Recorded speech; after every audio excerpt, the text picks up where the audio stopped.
Hello, and welcome to Breast Cancer Conversations, a podcast brought to you by SurvivingBreastCancer.org.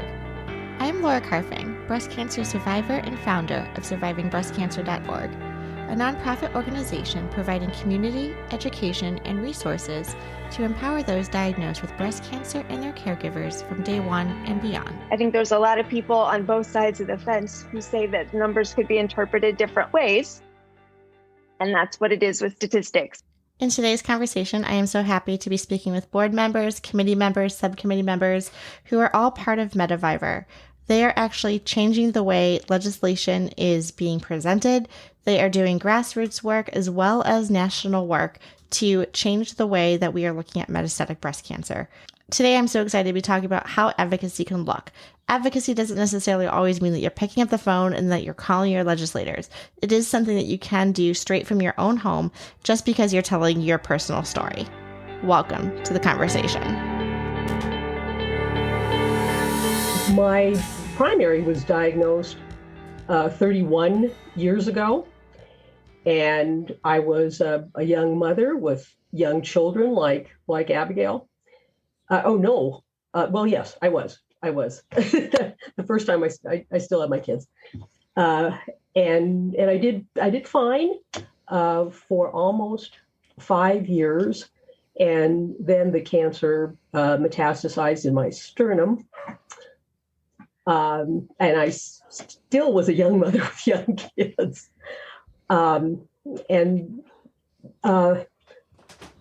the state of the technology for metastatic cancer patients was worse than in its infancy at that time.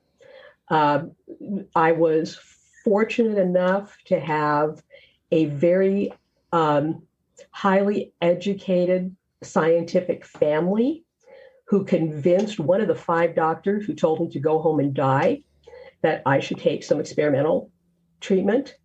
She wrote to the FDA, got a compassionate use permission to treat me, and I was treated for a year. I survived that episode for 25 years. And during that time, I immediately, as soon as I was eligible, I signed up for Reach to Recovery to be a counselor. And over the last 25 years, I've advocated one-on-one for somewhere around 350 patients, most of them ladies, few guys, but most of them ladies. And then about 5 years ago, right after I retired, I found the Quality of Life Committee at the Montana Cancer Coalition. And what we do is try to connect all sorts of cancer patients all over Montana, not only those living in our tiny little cities, but also those on the reservation and those on the frontier with care, good care of all kinds. And our current project is an educational program for primary care physicians and trying to get them to a place where they're very comfortable taking over the care of survivors. And then a year ago, one of my Reach to Recovery patients was Vanessa. And when I found Vanessa, she was already actively engaged in trying to promote the passage of some very important national legislation. She and her brother had been just kind of floundering around trying to figure out how to do this, but she had already had meetings with the offices of her senators, who are Mitch McConnell and Rand Paul. Wow. She had been very aggressive, but without much backing. So at that point, we started looking for a home and other people who were passionate about these particular issues. And we found that Mediviver was exactly the place we needed to be.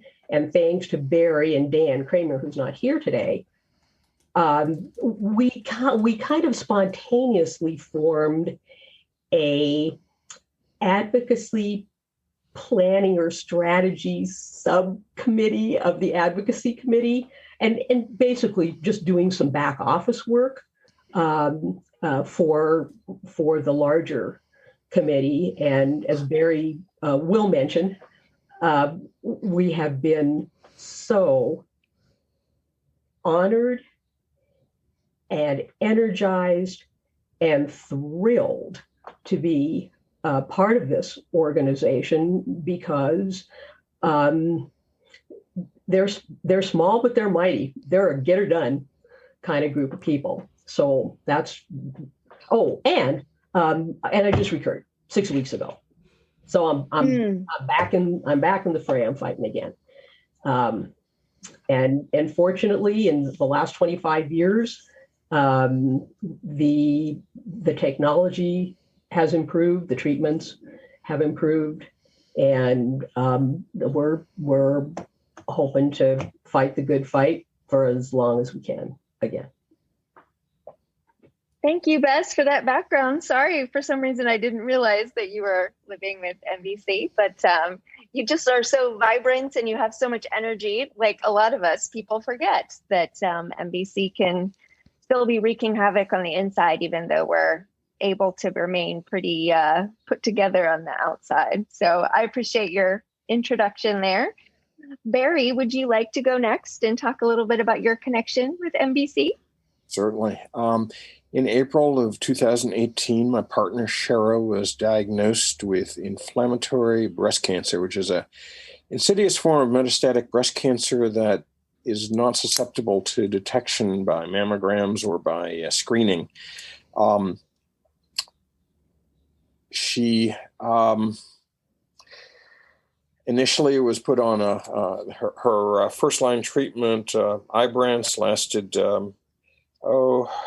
just about a year before it stopped working, and she went on several other treatments until finally the available treatments ran out. She passed away this last January. Shortly after she was diagnosed, I began researching metastatic breast cancer, ran across Medivivor, made contact, and it turned out that well, first of all, I had the concept of or the desire to reach out to my legislators to encourage increased research funding. And it turned out that Medivivor's legislative consultants I had worked with some more decades ago than I care to reveal on the subject of crib death. And we were extremely successful in ultimately finding a treatment that almost eliminated that source of infant mortality. But going back to the future, or going back to the fast forwarding, I had arranged to become a local contact for Medivivor for purposes of going to Congress. The former local contact had become unable to continue in that regard. So I visited a number of congressional offices with the consultants, and then later became involved in Medivivor's signature campaign, at that time the Stampede, which was an opportunity for people from all over the country to come to D.C. and to meet and educate their congressional delegation, and to advocate for educate for greater research funding, as well as for other legislative priorities we'll discuss a little later. I next year served on the Stampede Committee, and then the year after that was elected to the board, and I now serve as Director of Advocacy for Medivivor. We have currently renamed our Stampede Committee to the Advocacy Committee because it's our intent to pursue year-round advocacy efforts instead of just for the Stampede. So currently this year we have 3 priority areas. One is appropriations. We've already had an action alert and a virtual campaign around the appropriations process. Coming up in a month to 2 months will be our signature legislative priorities, which involve both and we'll talk in more detail about this later, but better financial support and backing for people with metastatic breast cancer, and also trying to reduce or eliminate insurance company manipulation of out-of-pocket expenses. And then finally, we will repeat the stampede in the fall, which is about the time that Congress begins passing the legislation that they've been working on all year.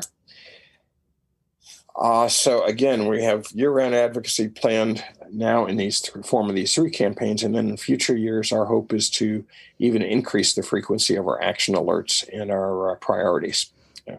That kind of gets you to date, and I'll give it back to you. Thank you, Barry. Caroline, would you like to introduce yourself next? Yeah, I'm involved with the MetaViver Advocacy Committee as well. My name is Caroline, and I'm in Northern Virginia. So I'm actually pretty close to Barry.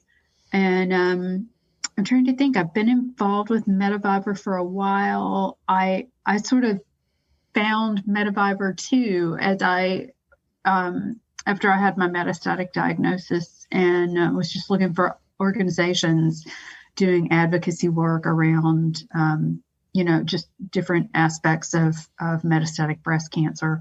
Came across MetaViver, and they just were really, the best organization in terms of being targeted specifically at metastatic breast cancer. And Caroline, how long have you been living with MBC? That's a really good question. They first saw the tumors in 2014, but I actually didn't get a diagnosis to 2017. So, so a little bit ambiguous. So hard to know specifically how long, but at least the 4 years since the diagnosis. Each of you seem to kind of incorporate into your answer about introducing yourself as to why the advocacy committee is so important. So I just wanted to address that quickly. So I'm also on the advocacy committee for MetaViver. And I think that it boils down for me to basically that legislative and policy advocacy is just super important to me. It's definitely a niche for me, and MetaViver is the group of people that I wanted to do that with, because as has been mentioned previously, it's laser focused on metastatic patients. So as I've shared before with other people, there are advocacy committees with a lot of other organizations. There's trainings with a lot of other organizations, including the Metastatic Breast Cancer Network, and others, the American Cancer Society. There are lots of organizations that have these groups that then go lobby Congress for various remedies. But the thing that sets MetaViver apart, in my opinion, is that we're focusing on the metastatic community, the metastatic breast cancer community, whereas these other organizations have a wider focus. And so a lot of times our agendas overlap. A lot of times, even when I'm doing some legislative calls, I'm inviting people maybe from Force or from other organizations even to come with me to some of the meetings so that we have, present a united front. But whereas their focus is a little bit wider, ours is laser focused on the metastatic community, which is what I appreciate. So I'm going to call on Barry next to talk about how this committee fits into the board's organization and just how he, as a board member, and how MetaViver is looking at how legislative advocacy fits into the overall agenda. Oh, thanks, Abigail. When MetaViver began, its first and major priority was fundraising for medical research. In fact, 100% of all donations went to fund medical research. The advocacy was thought of as important, but didn't receive the same priority. It was a secondary area. In recent years, we've seen the growth of involvement by the organization, advocacy, to the point where now it stands as an equal priority for, along with fundraising. The board sets its annual priorities at the beginning of the year, and the advocacy committee follows out those priorities with program and implementation. The priorities for this year are, first of all, increased funding for medical research. Secondly, the advocacy of the Metastatic Breast Cancer Access to Care Act, which provides the elimination of actually, I'm going to stop right there and give some background, and then I'll talk about what we're trying to do. Under the Social Security law, there is a 5-month waiting period before you can get Social Security disability benefits. Once your benefits have been granted, there is an additional 24-month waiting period before you can qualify for Medicare as a secondary insurance. One of our legislative priorities is called the Metastatic Breast Cancer Access to Care Act, and that eliminates these waiting periods. When you consider that the average longevity for an individual who's been diagnosed with metastatic breast cancer is 33 months after the date of diagnosis, effectively, these waiting periods eliminate the possibility of getting any financial support from the government for somebody with MBC.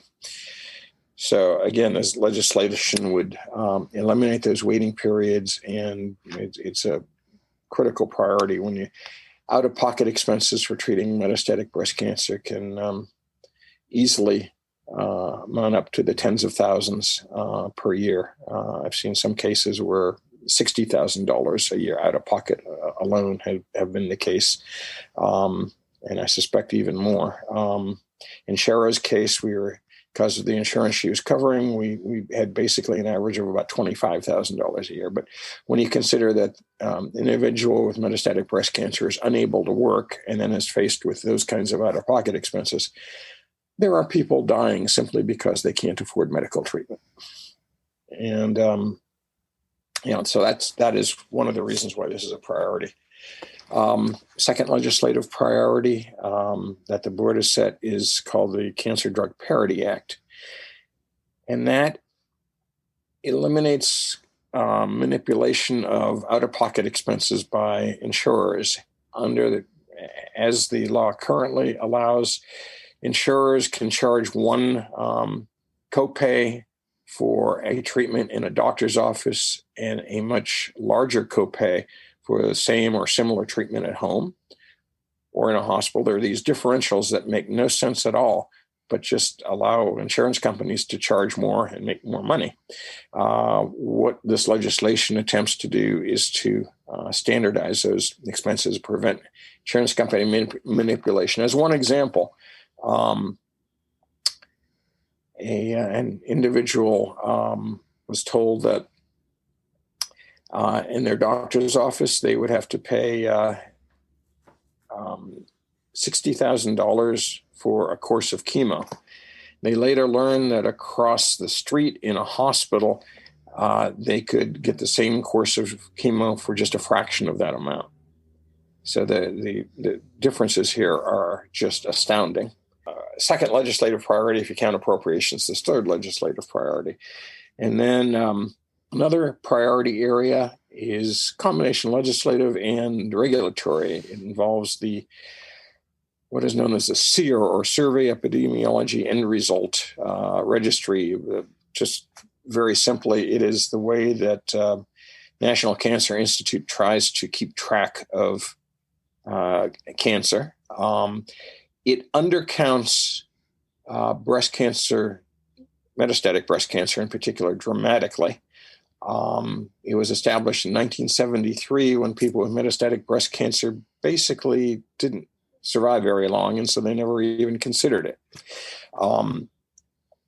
Because it doesn't pick up metastatic recurrence, and therefore research money is underallocated to this field because it's not seen as a problem. The other thing which the SEER registry doesn't do is when someone has, let's say, metastatic breast cancer, which spreads to the brain or another area and causes death, they record it as brain cancer, not metastatic breast cancer. Accordingly, again, research is underfunded because this is seen as less of a priority. So one of the advocacy issues that the board has authorized the advocacy committee to emphasize is SEER modernization. And we can talk a little bit more about how we're doing that later, but I just wanted to outline the board's priorities and how the advocacy committee is pursuing them, implementing them. So I think that answers your question, and I will throw it back to you. Thank you, Barry. And that's some of those technical things that trying to explain to these health staffers can get a little complicated because there's a lot of verbiage and there's a lot of different language there. And sometimes the health staffers don't fully understand what the implication is. And so one of the things that I love about MediVivor's advocacy efforts is that those of us who live and breathe a lot of this stuff, we take care of the technical pieces. We train the state captains on the technical pieces. And then constituents are invited to simply come and tell their stories. I was part of interviewing Congresswoman Debbie Wasserman Schultz recently for the RMBC podcast. And she just went on and on and on about the power of storytelling and how each of us has the impactful story to tell these legislators. And we can talk about the Drug Parity Act, we can talk about SEER and get into the weeds of all of those details. But at the end of the day, the health staffers and our congresspeople need to know why. Why is it important that something like SEER get updated? And that story that Barry told about someone being asked for $60,000 in order to get chemotherapy, that was my dad, because my mom needed to get chemotherapy and the person asked for 60 grand while she was already hooked up to get chemotherapy because they were in a location where they were allowed to charge that amount of money under my parents' insurance policy. And they could literally walk across the street and go to the hospital, and their copay was like $250. So $250 versus 60 grand for the same exact medication given in the same exact way. So to me, that drug has a lot of very personal implications as well. Yes, would you talk a little bit about the advocacy toolkit and why the advocacy committee was putting together that toolkit for people who are wanting to get involved and learn how to do this type of advocacy? Sure. I think in part it was already a dream of Barry's and Dan's, and then I started whining, and it kind of became front and center to what we were doing. And I think the reason is real simple. We, the three of us here, know we're on borrowed time, as you mentioned, Abigail. And it's like, let's get something done right now. Whatever we can do, it doesn't have to be perfect. We just have to get something that we can use to attract state captains and attract constituents such that people are dripping on their national legislators all the time. And as Barry mentioned, MediVivor has this wonderful Stampede program that has been very successful. And we thought, if it's that good one time during the year, maybe we can really kind of ramp up that concept and attract more people, do things for them so that we're not just asking them once a year and just leaving them alone.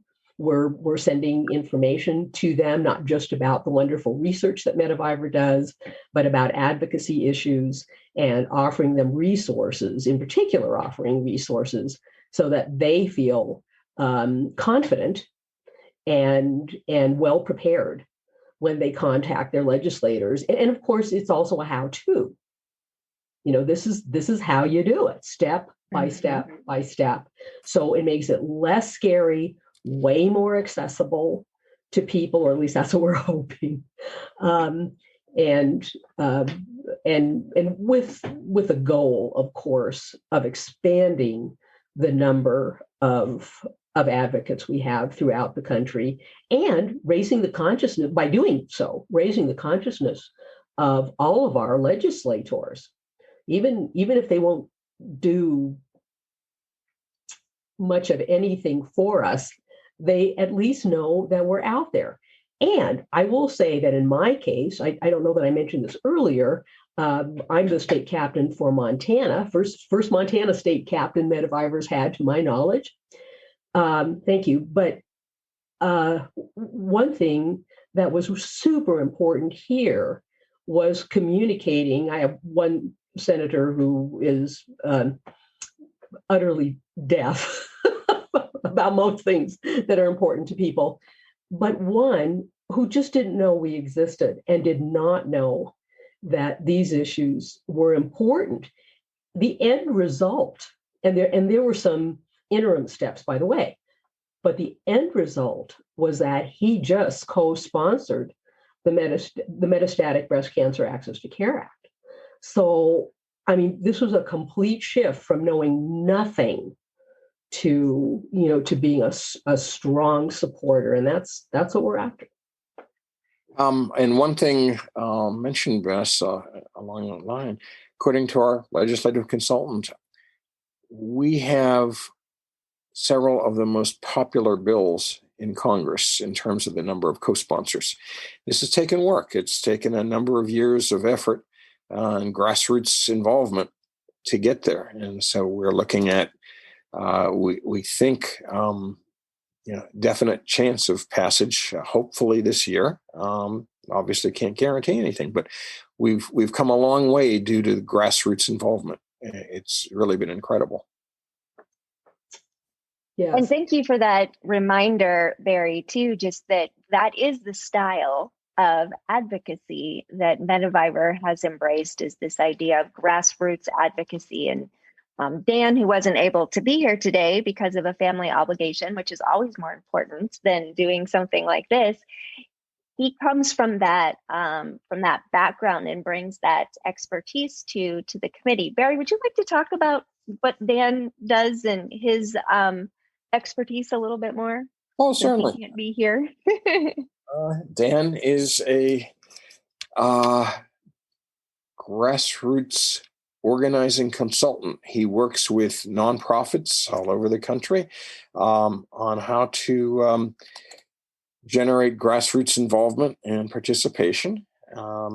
We're very, very fortunate that he has volunteered his services for Mediviver. His wife, Cassie, has been diagnosed with metastatic breast cancer. I think about a year ago, don't quote me on that. I guess I am quoted now, but the importance of this grassroots advocacy just can't be overstated. We are legislators will ignore often people who are not the constituents. You need a constituent to gain their ear. And we currently have, at last count, 38 state captains. We developed state captains from our stampede last year, which is the first virtual stampede due to COVID. And now we have 38. We're trying to assemble more. Our goal is to have a state captain in every state. But this has made an incredible difference in terms of our effectiveness in Capitol Hill. And our hope is, in terms of advocacy, to also add a state level of advocacy as well. There are a lot of opportunities for state legislatures and regulatory institutions to become involved, or agencies to become involved, rather. And there are even some opportunities for local involvement. So in terms of the what Dan has been doing for Metaviver. He's developed an advocacy toolkit, which is designed for people who want to become involved but are not sure how to do so. It's a simple step-by-step guide for how to become involved, how to become an advocate for on behalf of the metastatic breast cancer community. In addition to that, it provides a number of additional resources and ultimately contact information for anybody that wants to discuss this further or get more guidance. We anticipate that with a little more development that the toolkit will be posted on Metaviver's website, as well as being sent out more generally to people who have registered for involvement in the past. So Dan has made just a sea change, a difference in terms of development of our the potential that we have in grassroots advocacy and organizational development. Wonderful. Thank you, Barry. And it is amazing to me as we meet more people who have been touched by metastatic breast cancer is that it's everyone, right? At various levels. And it is certainly something that does not discriminate in any way in terms of who develops metastatic breast cancer. So Carolyn, I think that you are also a state captain, but would you perhaps go over for our listeners, other than the few states that we're still developing state captains for, if someone listening to this webinar wanted to get involved with legislative or policy advocacy, how would they do that? And what kinds of things are we looking to recruit for? Aha. Well, yes, I have been a co-captain with Barry, and actually he takes on an awful lot of those duties. So I kind of just co-captain, and well,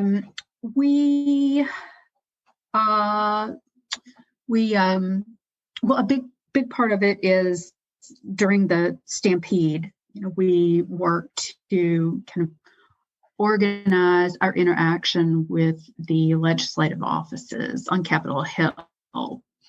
And then we set up times to talk with, it's usually staff. I mean, in an ideal circumstance, it could be a member of Congress, but more often it's legislative staff.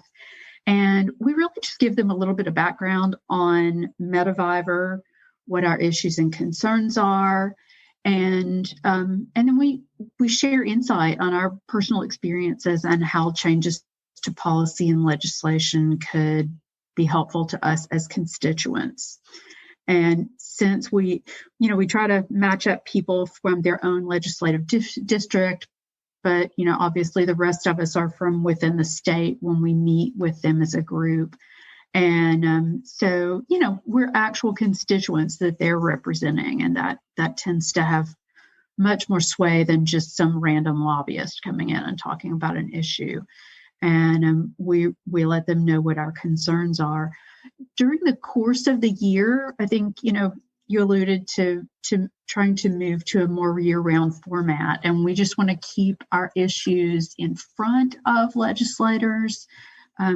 At the federal level, sometimes we can also do that at the state level. Sometimes there are state actions that can impact us and our legislative priorities as well. And so just make sure that our legislators are aware of our issues and concerns and try to keep those in front of them. And also just, kind of keep everybody briefed as much as possible on, as a group, what's going on around the country, what's going on with legislative priorities, and how we can try to get some traction on those issues. Thank you for outlining that. Would it be correct to say, and anybody can take this, take the answer to this question up, but that the average person who's wanting to get involved, that the only assignment that they would have would be to share their personal story? Is that an accurate thing to say to just anybody who might want to get involved? I'd say that that's the most important thing that they can do. Legislators are most open to hearing people's stories, that has the most impact. The issues are something that can be learned to varying degrees, but the thing which will really change legislators' mind is to hear your personal story. You just can't overemphasize the importance of that. Yeah, yes, I would agree. Absolutely. Right. So there's, Barry, you alluded a little bit to SEER and how the that particular database does not count those of us who go from an early breast cancer stage and then progress to a stage 4. And I know you met recently with SEER on behalf of MetaViver. So would you be able to give everybody an update on where they are at in terms of updating their antiquated system, which I think didn't Nixon sign it into law, something like that? That's exactly right. It's, at this point, almost ancient history. We met with a team from SEER who was assigned the task of working on modernizing SEER. They have developed a number of pilot projects in different locales to track metastatic recurrence, and then depending upon the result of these pilot projects, they can then implement them more generally.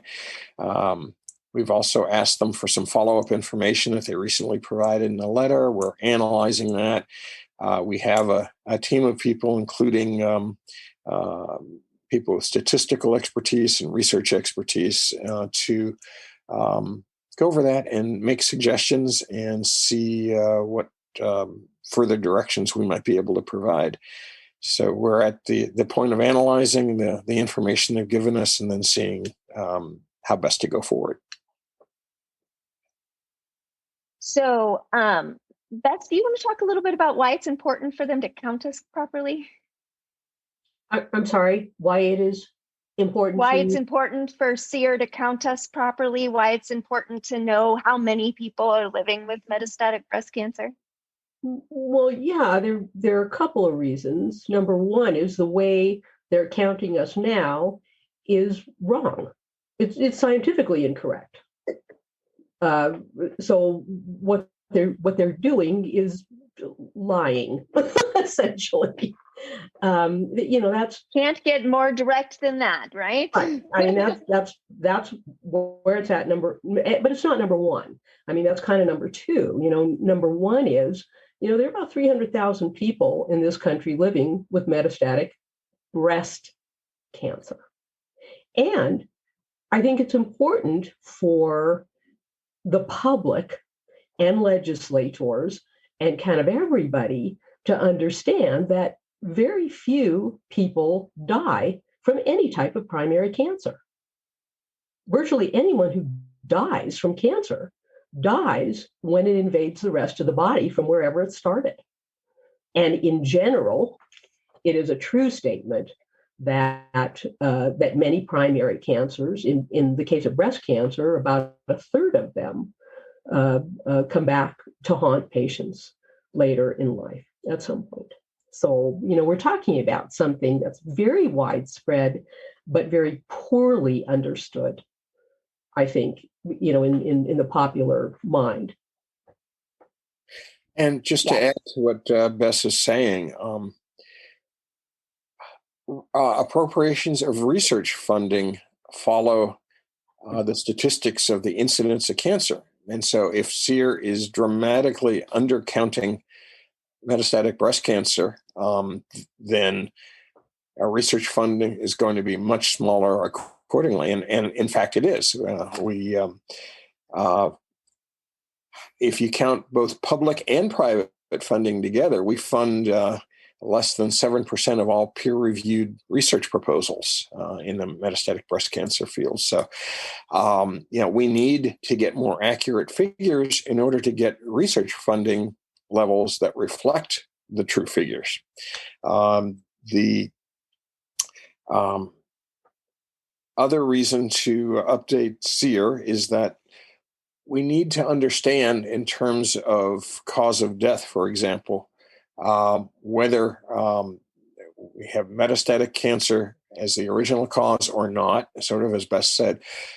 Because let me just give an example to simplify. If you have metastatic breast cancer, it spreads to the brain, causes death. It may well be that treating brain cancer is going to pose more of a challenge, and that you can best reduce brain cancer deaths by research and developing more treatments for metastatic breast cancer. I mean, in order to understand the metastatic progression, and in order to deal with areas or aspects to cancer that may be very difficult to treat, you need to get a much better understanding of the origins of that cancer. So that's yet a further reason for focusing our efforts on SEER. It's very fundamental, very basic to addressing the problem of metastatic breast cancer.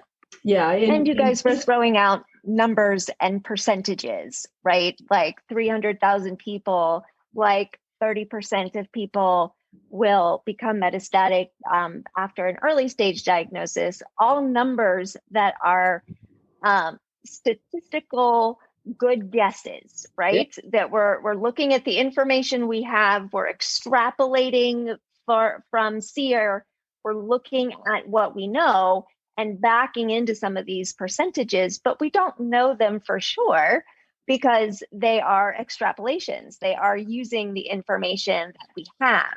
And so it would be very helpful also from an advocacy perspective to know for sure that there's a constituency of 300,000, that 30% of people diagnosed with early stage breast cancer, meaning 1 to 3, will then become metastatic after a period of time. These are all things that will help us from an advocacy perspective get more money, like Barry was talking about. But they're somewhat in dispute right now. I think there's a lot of people on both sides of the fence who say that numbers could be interpreted different ways. And that's what it is with statistics. You can interpret statistics in different ways. So getting those solid numbers that we can all rely on will be very important so that it's not something that is in dispute. Bess, can we start with you? Is there anything else you'd like to share that I didn't ask or we didn't get to? Because, of course, there's just so many good things to talk about. Yes.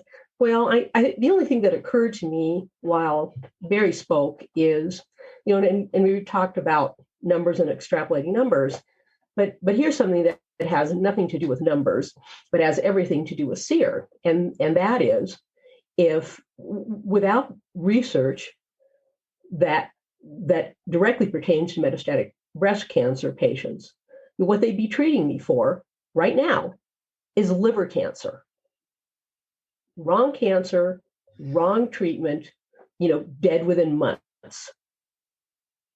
Whereas understanding the fact that this is a recurrence of metastatic breast cancer will buy me much more time with targeted therapies that are known to work for patients and give them quality, as much optimize their quality of life and survival. So yeah, that's the only thing that I wanted. All the numbers aside, you've got to have good information, and the only way you can do that is with research. And the only way we get research funds, not the only way, but one of the main ways we get research funds is when Congress gives them to us, basically. Right. For good quality. Which is why the Appropriations Committee is such an important committee to get to know and make sure that we're advocating directly to them, which is why that was one of the targets for this year, the goals for this year. So thank you, Bess. Be thinking about a word. Barry, going to come over to you. What's maybe one thing that you didn't get to share that you wanted to share with everybody? I just want to encourage anyone who is interested to become involved. There are several ways, but probably the easiest is just to email info@medivivor.org and indicate that you would like to become involved in your state. As I say, most states have a state captain. We can coordinate and make contact with that state captain for you. And and get you involved. You don't have to be an expert in any of this. You just have to be willing to tell your story. And please don't get intimidated or overwhelmed by all of this. We can provide you the support that you need to feel more comfortable. But the main thing is just your voice and your story. And if you are interested in getting involved, once again, that email is info@metaviver.org. Certainly, I think this is, if we're to find a way to make metastatic breast cancer a chronic but treatable and non-terminal illness, that we're going to need to research our funds and we need to increase our research funds, and we're going to need everybody's effort to make that a reality. Absolutely. So be thinking about your word, Barry. Carolyn, can we come over to you? Is there anything else that you would like to share that you haven't had a chance to share yet? Yeah, I will chime in with, I think what really sort of sustains me, motivates me, and I feel really passionate about is something we've kind of alluded to, but we just really have to make sure that everyone has access to care. I figured that out really early on, is that, if you do not have access to care, then the rest of this is all just sort of, well, it'd be nice to have more research, but since I can't get any care to begin with, or if it's going to bankrupt me, that's a serious problem. Metaviver is trying to do more on improving that through the Metastatic Breast Cancer Access to Care Act. And, there are a lot of other organizations that are interested in that legislation as well. There are issues of equity around this. There's the craziness of the person in the next chair can be paying or across the street, as you said, Abigail, can be paying a completely different price for their care than you are. There are just so many different issues, and we really we have to keep fighting to make sure that everybody has access to care. And I feel like if we can cross that basic threshold, then we can really start to make a lot more progress on improving the therapies that are available. Such a good point. Such an excellent point to look at, access to care. And one of the things that I love about Metaviver is that through the board, through this committee, Metaviver is really looking to simplify something that's really complicated so that anybody can be a part of it and break it down into consumable tasks for each individual. So if you want to get involved in terms of just sharing your story, that's huge, and that's one of the most important things. If you want to get involved by being an organizer or being somebody who's taking on a little bit more responsibility, there's the state captain or co-captaining a state. If you want to get even more involved, we're always looking for people to join the committee so that we have more hands. What is the phrase? Many hands make light work. Make work light. I don't know, something like that. It helps to have lots of hands. It helps to have lots of people working, and there's always more. There's always more to do. But the one thing that I really want everybody to take away from this webinar is that even if the ask or the big question, the big picture is complicated, the only ask of you as an individual, as a constituent, is talk about yourself. And that is something that everybody is equipped to do. Even if public speaking is something that scares you, we can make it easy for you and help you through that process. But the only ask is to come tell your story. Thank you all so much for being part of this webinar series. It really warms my heart that we can bring in experts to talk about the legislation, the advocacy work, and the great work that Metaviver is doing. It's an honor and pleasure to be partnering with all of you. So thank you so much. And I really do hope our listeners and our members for survivingbreastcancer.org get involved. Thank you for tuning in and listening to our podcast. Be sure to follow us on social media, and I'll link to all of our handles below. It would mean the absolute world to me if you could share this episode on social media. If we could reach just one more person, my heart would be filled. Your thumbs up, likes, hearts, comments, and shares are a great way to advocate and help elevate our voices and those of our guests. You can find out more about our organization and upcoming events and ways to connect via our website, survivingbreastcancer.org. I would like to acknowledge that all of the information on our podcast is from personal experiences, and it is not a substitute for professional medical advice. You should always contact your medical care team. Until next time, keep on thriving.